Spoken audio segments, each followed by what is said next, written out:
Hi guys, you're welcome back to the channel, and this is the style we're going to be recreating. And here is how it looks on the mannequin after I made it. And I used 2.5 yards of fabric for this, guys.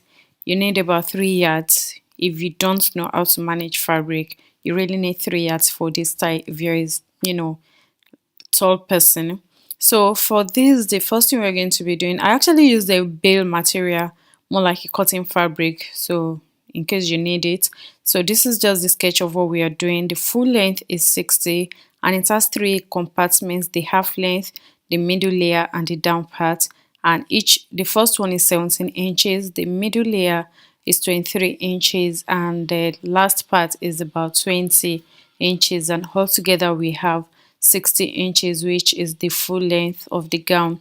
So what we need is, after cutting the half part, the half length of the dress, we are going to move to the down part. And for this, what I did was I cut 23 inches length, then I that's the length. For the width, I used my hip measurement multiplied by 1.5. So for the down part, I also did the same thing. So now I'm going to be cutting the upper part, since there is not much to do on the middle part and the down layer. I already told you the length, and you're going to decide how full you want it, and that is what will determine what you want as the width. So now I'm just trying to create the half length. It's going to have a normal dart, and this dress is going to have a zipper at the back. So now what I'm doing is, this is my full length. Just do what your half length is. This is 17 inches. Sorry, my half length, not full length. So 17 inches, I added the half inch joining allowance at the part, at the down part, and now I'm adding the one for the upper part, which is going to cover up for the shoulder joining. So I'm just going to cancel out that part. It was a mistake on my end. So this is the half inch for joining to the down part of the dress. So now what we are doing, on the starting line, you're going to take your shoulder measurement divided by 2. You're going to mark it. Mark your chest line, or your armhole, divided by 2. Also take that measurement and you stretch it out there, mark it out. Whatever you have as your shoulder measurement, also mark it on that line and create a square or a rectangle, as the case may be. Just create a straight line there, as you can see me doing in the video. Next thing, you want to take your bust measurement, and you're going to be taking this. These are normal basic bodies, so you're going to be taking the bust measurements divided by 4 on the chest line. I added half inch for his because I don't want the dress too tight, and I also added 1 inch sewing allowance. This dress has no lining of any sort, so that is why I'm using just 1 inch for my joining allowance, and I think it is more than enough. Next thing, we're going to be moving to the waist part. For the waist, you're going to divide your waist by 4.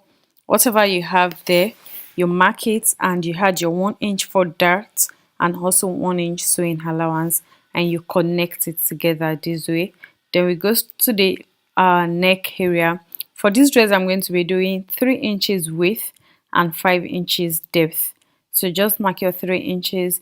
In the dress, what we are trying, the inspiration, actually the dress we are copying to make this, it's a 4-corner neck, but I decided to just do round neck. If what you want is v-neck, you can go ahead and do that. If what you want is uh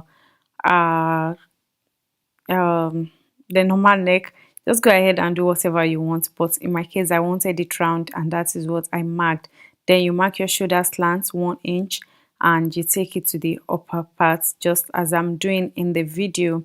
Then the next thing is, you're going to cut out. Don't forget, we are cutting the front piece yet, and this is what we are going to use in cutting the back piece. So now I'm just going to go ahead and cut it. I'm not going to cut the neck yet because I'm using the same neck for the back, so I'm just going to, I would prefer to cut it together. So take another fabric, fold it, and this time around you want your zipper allowance to be included, and you cut out. Now I've cut the line, the neck area, and I'm opening up the zipper space. So that's the only difference between the front and the back. So the next thing you want to do is mark 1 inch upwards from the zipper line. Just mark 1 inch upwards and slant it to the side of the back pieces, the 2 back pieces folded on over each other.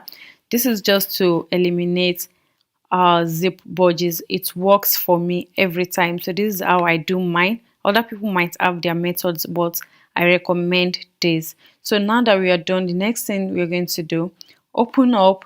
Like I said, this is the normal bodice, and I'm going to be inserting darts both on the front and also on the back of this dress. I didn't have enough fabric. I would have preferred to use facing. So in the absence of that, I decided to go for bias strip. So that is what I used in finishing all of my necklines, and this is the result. I finished it with the bias strip. I did my darts, and I also did the same thing for the two back pieces. So the next step now is to join by the shoulders. You're just going to go ahead, take one back piece and join it to right side facing each other, guys. Join one shoulder, take the other one and join the other shoulder. And after you're done doing that, you're going to open it up and take your armhole measurements. Whatever you have there is what we use in determining what we are going to cut out for the sleeve. And for the sleeve, guys, you know, it's pleated, or some, yeah, it's more of pleated than gathered. So if you like, you can just gather yours.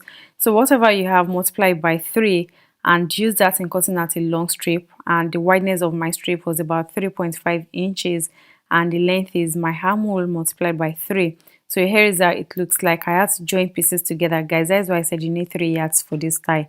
Okay, next thing now, just go ahead and start pleating it in.